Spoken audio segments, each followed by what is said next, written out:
అప్పుడే కంప్లైంట్ చేశా, మీరు పట్టించుకుని చర్యలు తీసుకుని ఉంటే ఇవాళ ఇంకొకరికి ఇలా జరుగుండేది కాదు కదా.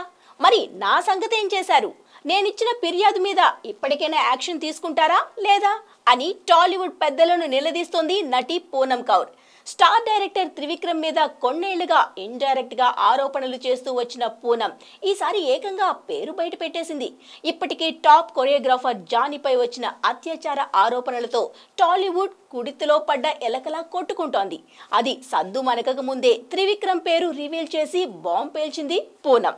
అసలేం జరుగుతుంది తెలుగు సినీ పరిశ్రమలో? సెలబ్రిటీలంతా వరుసబెట్టి ఎందుకు ఇరుక్కుంటున్నారు? వాళ్ళు ఎప్పుడో చేసిన పాపాలు ఇప్పుడు పండుతున్నాయా? మరి త్రివిక్రమ్ లాంటి టాప్ డైరెక్టర్ పై తెలుగు ఇండస్ట్రీ చర్యలు తీసుకోగలదా? అంత దమ్ము ఉందా?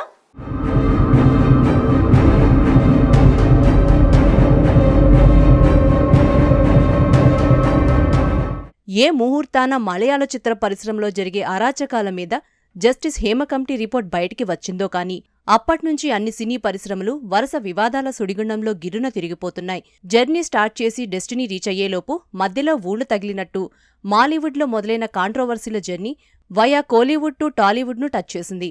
తెలుగు ఇండస్ట్రీలోనూ కాస్టింగ్ కౌచ్ ఉందంటూ ఓవైపు హాట్ డిస్కషన్స్ జరుగుతుండగానే టాప్ కొరియోగ్రాఫర్ జానీ మీద ఏకంగా అత్యాచార ఆరోపణలు రావటం అలజడి రేపింది.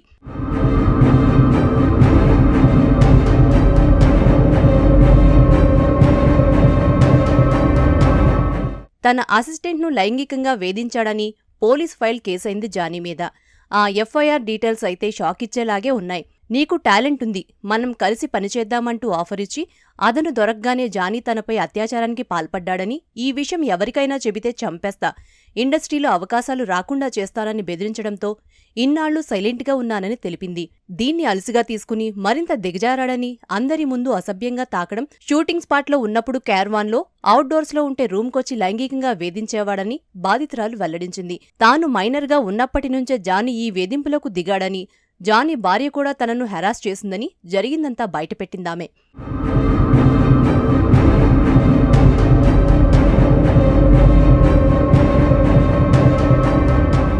జానీ వేధింపుల వ్యవహారం అన్ని రకాల మీడియా ప్లాట్ఫామ్స్పై రచ్చరచ్చ అవుతుండేసరికి చర్యల పేరుతో ఇండస్ట్రీ తరపున ఓ ప్యానెల్ సీన్లోకి వచ్చింది.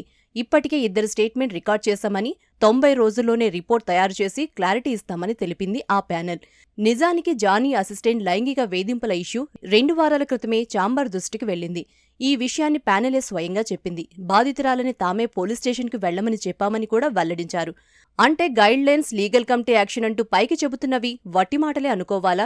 ఛాంబర్లో జానీ కోసం జరిగిన రాజుయత్నాలు బెడిసికొట్టడం వల్లే బాధితురాలు పోలీస్ స్టేషన్ గడప తొక్కిందని, ఆ ఫిర్యాదు మీడియాలో లీక్ కావటం వల్లే ఇంత యాగి జరిగిందని, లేదంటే గుట్టుచప్పుడు కాకుండా మ్యాటర్ సెటిల్ చేసేవారనే విమర్శలు కూడా వినిపిస్తున్నాయి. ఇప్పటికైతే విచారణ పూర్తయ్యే వరకు జానీని కొరియోగ్రాఫర్ యూనియన్ ప్రెసిడెంట్ పోస్ట్ నుంచి తాత్కాలికంగా తొలగిస్తున్నట్లు ప్రకటించారు.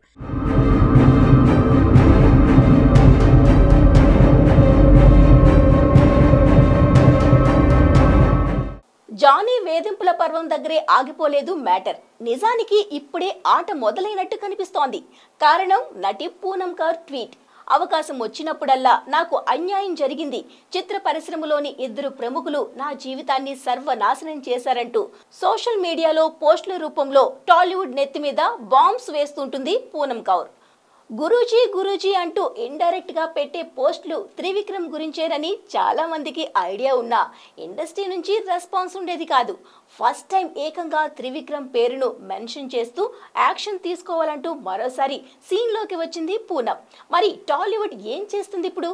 నిజంగానే పూనం త్రివిక్రమ్ మీద ఫిర్యాదు చేసిందా? ఒకవేళ చేస్తే ఇన్నాళ్ళు ఎందుకు చర్యలు తీసుకోలేదు?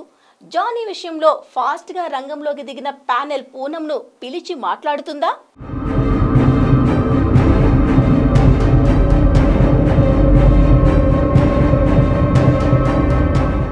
కొరియోగ్రాఫర్ జానీ ప్రొఫైల్తో పోల్చితే త్రివిక్రమ్ స్టేటస్, స్టేచర్ రెండూ డిఫరెంటే. డైరెక్టర్లుగా మారిన రచయితలు గొప్పగా సక్సెస్ అవ్వచ్చని ప్రూవ్ చేసిన వ్యక్తి. ప్రాస డైలాగ్స్తో ప్రేక్షకులను మెస్మరైజ్ చేయగల మాటల మాంత్రికుడు. కోట్ల రూపాయల రెమ్యునరేషన్ తీసుకునే టాప్ డైరెక్టర్. తనతో కలిసి పనిచేసిన, చెయ్యబోయే హీరో హీరోయిన్లకు మెంటార్. ఇండస్ట్రీలో ప్రతి ఆర్టిస్ట్ వర్క్ చేయాలని ఆరాటపడే దర్శకుల్లో ఒకడు. ఇలా చెప్పుకుంటూ పోతే ఆయన సినిమాల్లో ఎలివేషన్ డైలాగ్స్ లాగే ఉంటది త్రివిక్రమ్ బయోడేటా కూడా. మరి పూనం త్రివిక్రమ్ మధ్య ఏం జరుగుతుందో, పూనంకి ఆయనంటే ఎందుకంత మంటో ఎవరూ చెప్పరు కానీ పూనం కెరీర్ డౌన్ అయిపోవడానికి త్రివిక్రమే కారణమనే టాక్ మాత్రం ఎప్పటినుంచో ఉంది. తనని చిత్రహింసలు పెట్టాడని, ఎంతో క్షోభకు గురిచేశాడని, డిప్రెషన్లోకి వెళితే నయం చేయడం మా వల్ల కాదంటూ డాక్టర్లు కూడా చేతులెత్తేశారని, నువ్వు చనిపోతే మాకు అది ఒకరోజు న్యూస్ మాత్రమేనని ఆ డైరెక్టర్ అన్న మాటకి షాకయ్యా అంటూ త్రివిక్రమ్ గురించి గతంలో పరోక్షంగా చెప్పింది పూనం. తనకు కావాల్సిన వారిని, తనకు నచ్చిన వారిని మాత్రమే హీరోయిన్స్గా కొనసాగించాలని చూస్తాడని, మిగిలిన వారిని ఎదగనీయకుండా త్రివిక్రమ్ తొక్కేస్తాడని ఆరోపించింది.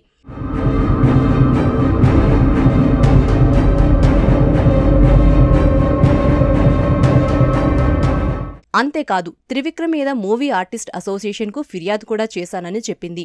కొరియోగ్రాఫర్ జానీ వివాదం తర్వాత ఇప్పుడు ఆ కంప్లైంట్ గురించే నిలదీస్తుంది పూనం. త్రివిక్రమ్పై ఇండస్ట్రీ పెద్దలకు ఫిర్యాదు చేస్తే ఎలాంటి స్పందన లేదని, ఇప్పటికైనా ఇండస్ట్రీ పెద్దలు తన కంప్లైంట్పై స్పందించి త్రివిక్రమ్ను ప్రశ్నించాలంటోంది. ఇక్కడే తెలుగు చిత్ర పరిశ్రమ నిబద్ధత మీద అనుమానాలు వస్తున్నాయి. నిజానికి పూనం త్రివిక్రమ్ మీద దాదాపు 10 ఏళ్ల నుంచి ఆరోపణలు చేస్తుంది.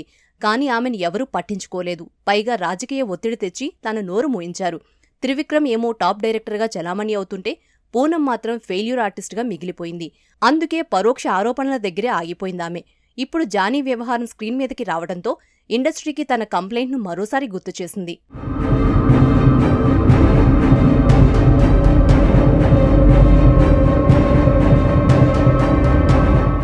రీసెంట్ టైమ్స్ లో ఏ చిత్ర పరిశ్రమను పరిశీలించినా జరుగుతున్న సంఘటనలు కానీ, వస్తున్న ఆరోపణలు కానీ చాలా తీవ్రంగానే ఉంటున్నాయి. గతంలో కమిట్మెంట్స్, కాస్టింగ్ కౌచ్ దగ్గరే ఆగిపోయిన వ్యవహారాలు ఇప్పుడు హెరాస్మెంట్, కిడ్నాప్లు, మర్డర్స్ వరకు వెళ్తున్నాయి. డైరెక్టర్లు, హీరోలు అంతా ఈ బాపతే. బయటకు రానంత వరకు అందరూ రాముడు మంచి బాలుడు కేటగిరీలో ఉన్నట్టు బిల్డప్ ఇస్తారు. తెర వెనుక మాత్రం వీళ్ళంత దగుల్బాజీలు ఇంకొకరు ఉండరేమో అన్నట్టు ఉంటుంటారు. కొంతమందైతే అణువణువున కర్కసత్వం నింపుకొని దుర్మార్గుల్లాగా ప్రవర్తిస్తుంటారు.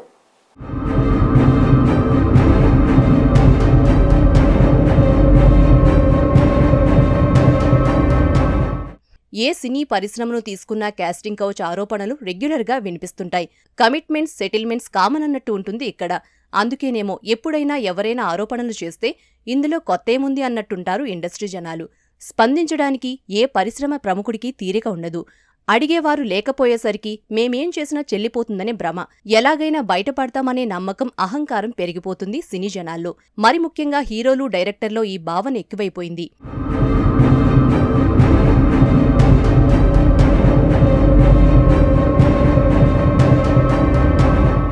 డ్రగ్స్ కేసులో ఇరుక్కుని కొందరు చిత్ర పరిశ్రమకు కళంకం తెస్తే ఇప్పుడు ఎఫ్ఐలు, లివ్ ఇన్ రిలేషన్స్, హెరాస్మెంట్ అంటూ వాళ్లతో పాటు ఇండస్ట్రీ కూడా మచ్చ అంటించేస్తున్నారు.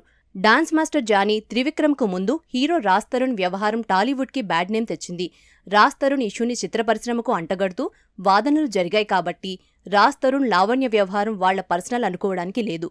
ఇక కన్నడ హీరో దర్శన్ అయితే ఏకంగా తన అభిమానిని హత్య చేసిన కేసులో ఇరుక్కున్నాడు. దర్శన్కి ఓ పక్క భార్యా పిల్లలున్నారు. మరోవైపు నటి పవిత్ర గౌడ్తో ఇల్లీగల్ ఎఫైర్. ఇది నచ్చని దర్శన్ ఫ్యాన్ రేణుకాస్వామి పవిత్ర గౌడ్కి అసభ్య మెసేజ్లు పెట్టడం.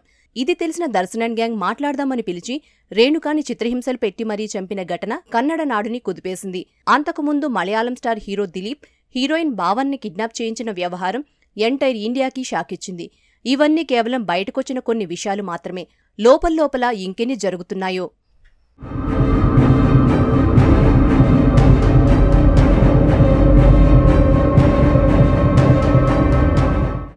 కమిటీలు ఏర్పాటు చేశారు, హెల్ప్ లైన్ నంబర్స్ ఇచ్చారు. సరే, మరి ధైర్యం చేసి ఫిర్యాదు చేస్తే న్యాయం జరుగుతుందనే భరోసా ఏది?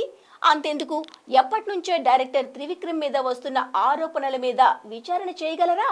ఆయన్ను కమిటీ ముందుకు పిలిచి వివరణ అడగగలరా? బాధితులకు ధైర్యం, నమ్మకం కల్పించినప్పుడే ప్యానెల్స్, కమిటీలకు అర్థం. లేదంటే పదే ఇలాంటివి రిపీట్ అవ్వడం, ఎంక్వైరీ పేరుతో జరిగే హడావిడి కామెడీగా మిగిలిపోవడం మినహా ఒరిగేదేమీ ఉండదు. మరి ఇప్పటికైనా తెలుగు ఫిలిం ఇండస్ట్రీ ఇలాంటి అపవాదులు తన మీద రాకుండా చూసుకుంటుందా? ఇక మీదటైనా మేమున్నామనే నమ్మకం, ధైర్యం బాధితులకు ఇవ్వగలదా? చూడాలి మరి.